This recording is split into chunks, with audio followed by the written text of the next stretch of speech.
ఫ్రస్ట్రేషన్తో రేవంత్ రెడ్డి గారు ఓ గంటన్నర సేపు అడ్డమైన చెత్తవాగుడు వాగినట్టు మనకు స్పష్టంగా కనబడతా ఉంది. అంటే నిన్న రేవంత్ గారి ప్రెస్ మీట్ చూస్తే ఈ ప్రభుత్వం నడపడం నాకు చేతనైతలేదు అని ఆయన మాటల ద్వారా బయటపడతా ఉంది. తాను అసమర్థుడిని అని చెప్పకనే చెప్పుకున్నాడు రేవంత్ రెడ్డి గారు. తన అసమర్థతను బయట పెట్టుకున్నాడు రేవంత్ రెడ్డి గారు.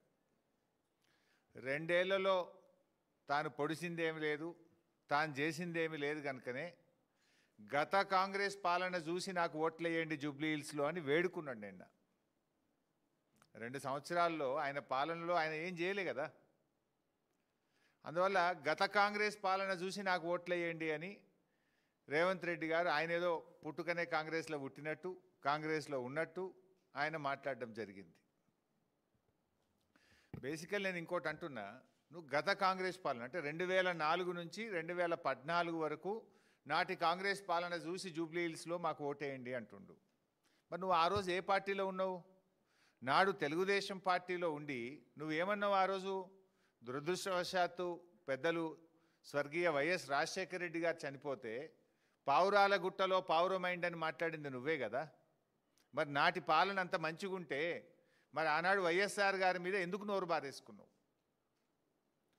ఆనాడు నువ్వు నాటి కాంగ్రెస్ ప్రభుత్వం చేపట్టినటువంటి జలయజ్ఞాన్ని ధనయజ్ఞం అని చెప్పి నీ నోటితోనే మాట్లాడినావు కదా. నీది నోరా మోరా? నాడు వైఎస్ రాజశేఖర రెడ్డి గారిని పట్టుకొని క్విడ్ ప్రో కో కింద 1,00,000 కోట్ల రూపాయలు వైఎస్ రాజశేఖర రెడ్డి గారు అవినీతికి పాల్పడాలని మాట్లాడిన మాటలు మరి మర్చిపోయినావా? నీ నోరుని ఏమన్నా ఫినాయిల్తో కడుక్కున్నావా? ఆనాడు అసెంబ్లీలో నేను కూడా ఉన్నా.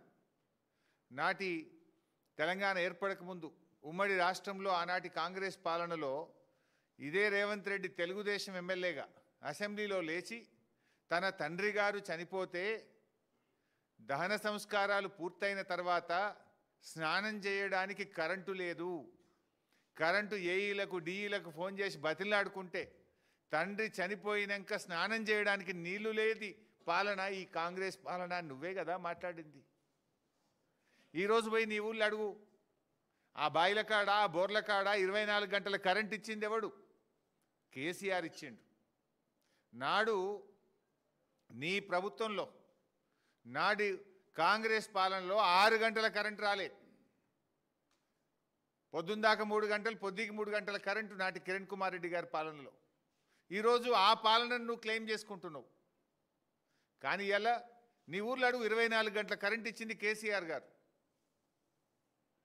అంటే నువ్వు అసలు ఏం మాట్లాడుతున్నావు? అంటే ప్రజలంత అమాయకులు అనుకుంటున్నావా? నువ్వు అతి తెలివితో ఏదో పాత కాంగ్రెస్ పాలన చూసి ఓట్లు వేయిందంటే ఇక్కడ ఎవరు నమ్మడానికి చెవులు ఏమన్నా క్యాలీఫ్లవర్లు పెట్టుకున్నారనుకుంటున్నావా?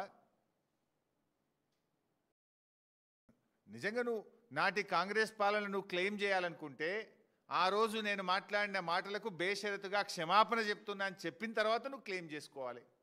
నాడు వైఎస్ గారి పట్ల మాట్లాడినది కానీ, జలయజ్ఞం మీద మాట్లాడింది కానీ, క్విడ్ ప్రోకో గురించి మాట్లాడింది కానీ, నాటి కరెంటు కోతల గురించి మాట్లాడిన మాటలు కానీ, ఇవన్నీ నేను తప్పు మాట్లాడినా తప్పయింది అని చెంపలేసుకొని క్షమాపణ చెప్పి నాటి కాంగ్రెస్ చూసి ఓట్లేయమని నువ్వు క్లెయిమ్ చేసుకో.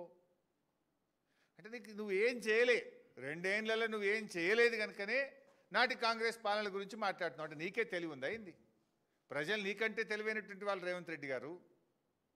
ఈ రేవంత్ రెడ్డి ఎటువంటి తినే కంచంలో మట్టి పోసుకునే రకం, తినే కంచంలో ఉంచే రకం ఈ రేవంత్ రెడ్డి.